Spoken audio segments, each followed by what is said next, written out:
assim que nós põe um trajeto com nós também atender com o que da Rijkswet para merdia, dus já viene para de merdia, nós também tem um technical briefing, nós também há três ambtenaren que agora apontar já for de governo anterior para negociar, governo novo, tem mesmo gente não tem time para não tem cambio, então vamos ter problema, então é mesmo time para o que está aruba a keda, tem technical, tem time negociador riba nível de ambtenaar. Dus we dan também doen no parlamento a apresentação de Kiko nang a negociar onde da wating laga nos bisa konan ko pega Kiko te konan ko nang a logra de cambia de totalidade para depois bohaya e parte com o minister atender riba nível de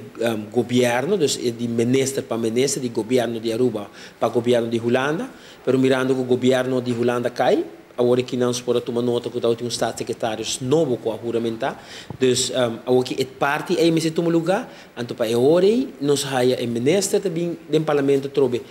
de uma reunião pública para dar informação de com a Rijkswet. So me se cora depois de reunião que o ministro também dá informação, ainda nós temos uma vergadering caminda que também decidir riba a Rijkswet aí. Sobre através de um consenso Rijkswet, que o Parlamento de Aruba também tem que votar bisa ter de acordo com o conteúdo aqui. E depois que vai Holanda, maneira que você é um Rijkswet, que ainda Holanda pode dizer não, você toch wel me que botar algo mais. Parlamento de Aruba vai mandar delegado para participar da Rijkswet, aí na Holanda também, para se não tem bisa que toch a medida aí como se tem uma amenda para fazer cambio de lei. Não tem chance ainda para trazer a emenda e laga entregue door de parlamentário não de Holanda weliswaar de Tweede Kamer para sobre o Parlamento de Aruba mesmo não participar da votação, mas sim da debate que mesmo por 13 bo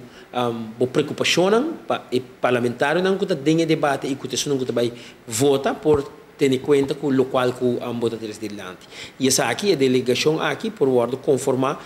door de não somente não que representar o governo, mas a oposição também que é importante para bisa